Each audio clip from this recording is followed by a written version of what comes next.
Hi and welcome or welcome back to our channel. We're Jen and Andy and this is Inspired by the Journey. In this video today we're going to share with you why we think cruising, and a princess cruise in particular, is a good way to spend your hard-earned money and have some well-earned family time. We pay for all our cruises ourselves, so we've got no agenda other than to share our own experience and hopefully help along the way. We've cruised on many different cruise lines, both as a couple and then since Milo was 6 months old. We've cruised together on Celebrity, probably the most, but also on P&O, MSC and Princess. And we've done a mix of the more modern and the less modern ships. So to start off with, why is cruising a good option for a family? Well, for us we found it a brilliant option, and this is why. It's a great way to see lots of different places without having to pack and unpack and then pack and then unpack all your stuff in each place you visit. If you can cruise from a port near your home or with a drive away, you don't have to worry about the weight limit like you do for flying. So you can take what you need, which was particularly important when Milo was younger. I dread to think packing all the nappies and baby food and about 1,000,001 changes of clothes and all of that, which cruising to a cruise where you drive to was so much more convenient. And then we have found, so all the cruise lines we've been on, we have found that they're really well equipped to deal with younger children and older children too, but our experience is mainly with the younger children. Many others have said that cruises aren't so suitable for children, but that's really not what we found. So when you think about family cruise, Princess wouldn't necessarily be the first name you would come up with. Cruise lines such as Royal Caribbean, MSC or Disney might well be your first thought, but don't let that put you off, as Princess has plenty to offer. So our first cruise on Princess was a 16-night itinerary to Ireland, Iceland and Greenland. It was a real bucket list trip, wasn't it? Yeah, We definitely. really wanted to go for a long time. We were slightly anxious. There was 8 sea days, which is quite a lot, and we were trying to work out how we would make that work with Milo. And it actually ended up being 10 sea days due to the bad weather. So what we'll do, we'll take you through what we think are the key areas for family cruising. But if you have any questions at all, just drop them in the comments for this video and we'll do our best to answer them. So first off, really important for cruises, the food. Overall, we found the food on Princess to be excellent, both for adults and children. We tend to do a mix of main dining rooms, buffet and specialty or casual dining.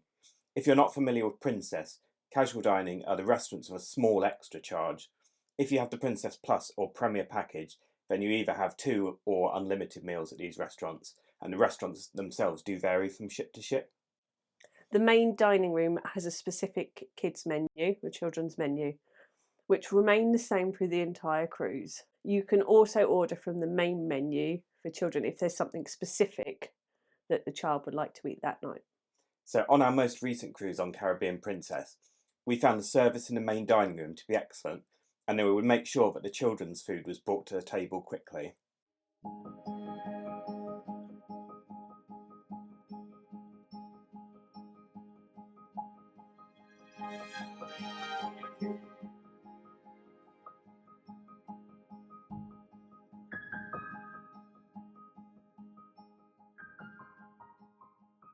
In the buffet, they did have a separate selection of kids' food, both at lunchtime and dinner time.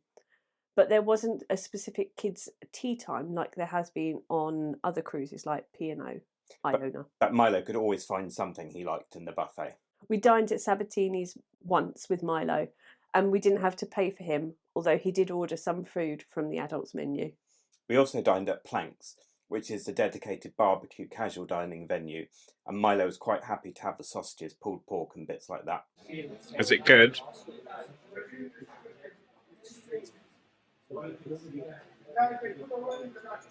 And we also enjoyed the charcuterie platter in Vines, which was included in the Princess Premier and the Princess Plus packages. We found that the room service with the medallion was absolutely amazing. I know people have had problems with this both on Caribbean Princess and other Princess ships, but we never had any issues at all with it. You could order both food and drink to the room from the room service menu. The one thing that was really fun for Milo was to order room service pizza. Pizza did come at an extra cost, but it was well worth it. It was a really good pizza. It was so worth it. Of course, we could have just gone to Slice to get some pizza, but this was delivered in a pizza box, and we had our own movie night in the cabin, which was really enjoyable as there were so many nights on this cruise. We also use room service for breakfast, much to Milo's delight, and there was plenty for him to choose from the menu. I'd say, though, that the International Cafe was probably one of our favourite things about Princess, and it's even surpassed our love for Cafe El Bacchio on Celebrity. The cafe's open 24 hours a day, and the food rotates between a breakfast and a more lunch kind of menu. We would often stop by for breakfast as we could all choose things that we liked that weren't included on the room service menu. There were also lots of cakes and cookies to choose from, and the coffee was great. We would often ask them to make a baby chino for Milo, which he absolutely loved. Princess includes premium desserts on their Princess Plus and premium packages. Milo did try one of the huge ice creams, and we also tried a couple of the gigantic cakes from the International Cafe. We didn't think so much of it and probably wouldn't bother again, but Milo loved them. Yeah, the one-off was just enough, I think. And we don't normally get a drinks package for Milo, as he doesn't really drink fizzy drinks. And there was water, juices, etc. in the buffet and the main dining room, so we didn't feel that we needed a drinks package for him. For people with older children or those that do like fizzy drinks, it is possible to buy a classic soda package, which is currently about $14.99 per person per day. And there's also the 18% gratuity added onto that. So it would definitely add up if you had a few kids, really. So then next, the kids club. Obviously, the number of kids on the cruise varies cruise by cruise, depending on the itinerary, the time of year and everything. On our last cruise, there was just over 100 3 to 12-year-olds on board, and that was in the middle of the school summer holidays in the UK. But I think we thought that it's because it was a longer cruise as well, Yeah. 16 nights, that might kind of make a difference to it. So for us, there was no need to book the kids club on this cruise, which we really appreciated. When we've cruised on P&O Iona in the school holidays before, there's always been a bit of a stampede and a busy moment trying to book onto the kids club in the morning for the next day. Even though you didn't know what you would be doing that day, you needed to get booked in quick. The groups were split up into the treehouse for 3 to 7-year-olds and the lodge for ages 8 to 12. The opening hours did depend on whether the ship was at sea or in port. On port days, the club was normally open 8 till 5 and then 7 till 10, whereas on sea days, the opening hours were 9 till 12, 2 till 5 and 7 till 10. Here's the timetable from our most recent cruise for both the younger and older groups, so you can see the types of activity that were on offer. After a little bit of reluctance to join in, Milo did absolutely love the kids club. It was nice that they also organised activities that included the whole family. So one night they had bingo, which both children and parents could participate in, and it included both of the age groups. On our cruise, they'd opened up the lodge area as a kind of drop-in centre that anyone could use that had a few of the activities like air hockey and table tennis and a table bowling game. They also often had films in there, and that was because of the number of kids on board meant that they weren't using that for an age group. On the first day of the cruise, it's really important to remember to register your kid for the kids club if you think they're going to use it. This is an opportunity for them to meet the staff and for you to meet the staff and to see where they'll be. When we registered Milo for the treehouse room, we got to have a look around to see where he'd be. Milo had great fun here. They had lots of theme days and he somehow seemed to make a hat for every theme. We've got lots of them home. They've made a slight challenge for packing, but they're now all in his fancy dress box. Don't forget to like this video and to subscribe to our channel. We've got lots of family and solo cruising adventures coming up, so you won't want to miss out. So for children from 6 months to 2 years, they do need to be accompanied by a parent when visiting Camp Discovery.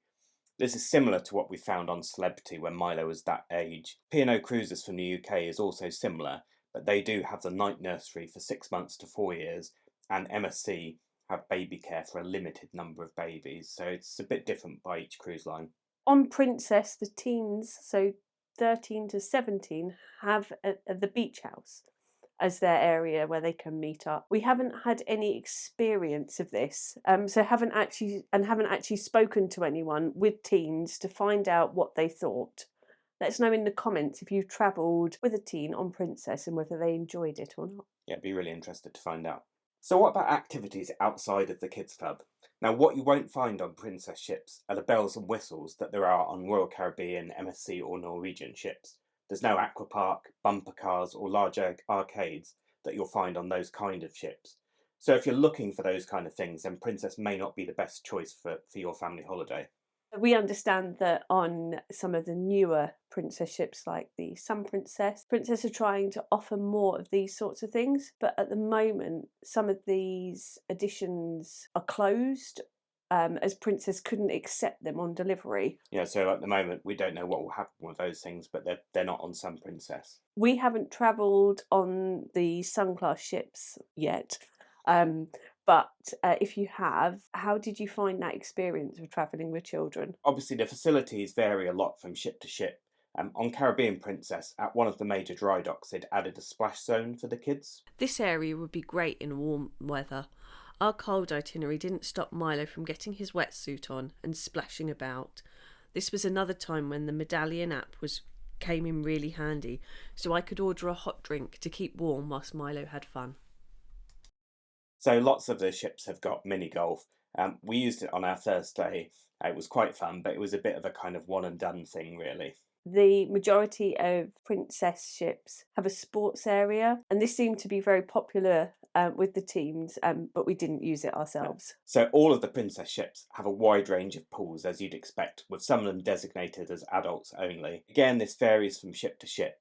On Caribbean Princess, our favourite pool was the pool at the aft. There are normally life vests available by the family pools. We found the pools to be of varying temperatures, from toasty warm to bone chillingly cold. The pool that we liked was at the aft, as Andy has said, on deck 17, and that was a really nice temperature, and a great view whilst you had a swim. I've read things recently from people saying that they didn't heat the pools on Caribbean Princess, but they certainly did on our Greenland and Iceland cruise. The other thing that we thought was a really good idea is the movies under the stars. Obviously, again, the films vary from ship to ship and from cruise to cruise, but on our most recent cruise, most of the films had an age description that wasn't really suitable for Milo, so we didn't take too much advantage of that. One thing that Milo and I went to that we really enjoyed, we all kind of stumbled across it by chance actually, was a fruit carving session. And they had a group of the chefs, I think there was 3 or 4 of them, who were doing some of the fruit carvings that you see in the buffet. And it was really interesting to see how they created the different, it was predominantly animals that they were making. And Milo really loved it. He loved trying to guess what they were making from as they were going through and seeing what the fruit and veg became. Yeah, so nice to see if you think Yeah, like that as well, isn't it, really? yeah, something a bit different. Yeah. On Caribbean Princess, there was this fantastic water table area just outside the kids' club, which Milo absolutely loved, and we had a job getting him out of it, to be fair. Again, this seems to be something which is specific to Caribbean Princess. Have you ever seen something similar to this on other Princess ships? Let me know in the comments, as I think this is only available on Caribbean Princess. In this area, there was also some table tennis tables, which seemed to be very popular with adults and children alike. And we certainly played a few games of table Yeah, tennis. definitely. So thinking about shore excursions, now we only really do cruise line excursions when we're either travelling a long way from the ship or where we feel it will be safer to do so. One thing we did find with Princess Excursions is that they didn't have much of a discount for children. One of the excursions we did on our most recent trip had a 50% reduction for children if you booked in the port, but it was only a 20% discount with Princess, which didn't quite seem No, right. it's a bit But naughty. So let's talk about cabins. So over the years, we've had a wide variety of different cabins, from inside to suites. Now, on our Caribbean Princess cruise, we had a balcony cabin with an above average sized balcony. it's worth being careful when you book, as there's some cabins that don't have a sofa bed, which can make quite a difference depending on the age of your child. And I'd say personally, we prefer to cruise with a balcony. On the Caribbean Princess cruise, we sailed through some stunning places in Greenland, and we were able to watch them from the cabin. Whereas I think if we'd had to go up on deck for the whole time, Milo would have quickly got bored. If we were on our own, we'd probably book an inside cabin most of the time because we hardly spend any time there. But when we're with Milo, we do tend to spend a bit more time in the cabin. So it does mean that we tend to look for a balcony or at least a window of some sort when we're choosing our cabin. Having said that, we have I was just just going to say we've just booked another cruise with an inside cabin, yeah, so yeah, it just depends a lot on the price, doesn't it? yeah. So having mentioned about checking the rooms carefully for if they've got the right style bed or not, we weren't sure that the cabin that we had booked on our last cruise was going to have a bed suitable for Milo, mainly because he hadn't slept in a top bunk previously to the cruise. Well, he tried it once, hadn't he, when we were on Celebrity Infinity, and we just didn't get on with it Yeah. well, so that's why we thought the tent might be better. Yeah, so Milo's got a pop-up tent that's a travel tent. We'll put a link in the description to something similar. They don't actually sell the one he's got anymore, but it's a little pop-up tent that has an self-inflating mattress in it, which he absolutely loves, having his own little space in the cabin. It's been on a lot of cruises as well, It hasn't it? has. So we found this one brilliant, and apparently Jen tells me that it's very easy to put the tent away, although I've never put it away myself. It could be quite entertaining to watch. Maybe No, that could be a video in itself. yeah, maybe. So after a few nights, Milo did want to try the Pullman bed again, so we got the cabin steward to put that out for us, and it worked fine.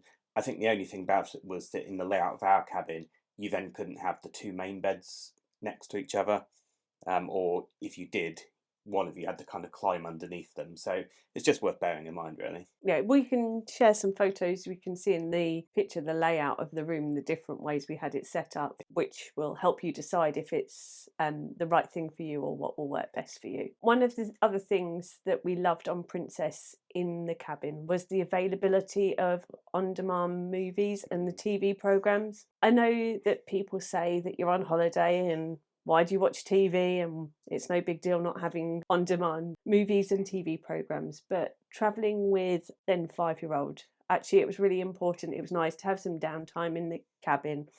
And it was great to watch a movie in the evening when Milo was already asleep rather than one of us going out and doing something and the other not. We could sit and watch a film together, which was really nice. And it's a shame that other cruise lines don't offer this. Yeah, and I think the other thing about it for us was that because there were so many sea days, so quite often we'll stream something while we're in port, but because we were actually kind of outside of any kind of TV reception for some of it, it did really help Yeah. for us this time. Yeah. And it's all of our holidays, and that's how we choose to spend it. So Yeah. overall, we really recommend a Princess cruise. It was a great holiday and a great experience for us and our family. I know that Princess might not be the first cruise line you think of for going on a family holiday and a family cruise, but don't knock it until you try it. I'd highly recommend you consider it and see if it's something that suits your family. And I'd say, like, for me, the proof is we've booked another Princess cruise Yeah. as our kind of next, well, actually, it's not our next cruise, but our nearly next cruise. So that's the kind of the recommendation, really. And we're really looking forward to that on Grand Princess. So thanks so much for watching. We hope you found it useful. Don't forget to like this video and to subscribe to our channel and add the notifications. We've got 4 cruises at the moment coming up over the next few months and weeks. So you'll definitely want to keep track of those. So thanks for watching and we'll see you soon. See you soon. Bye. Bye.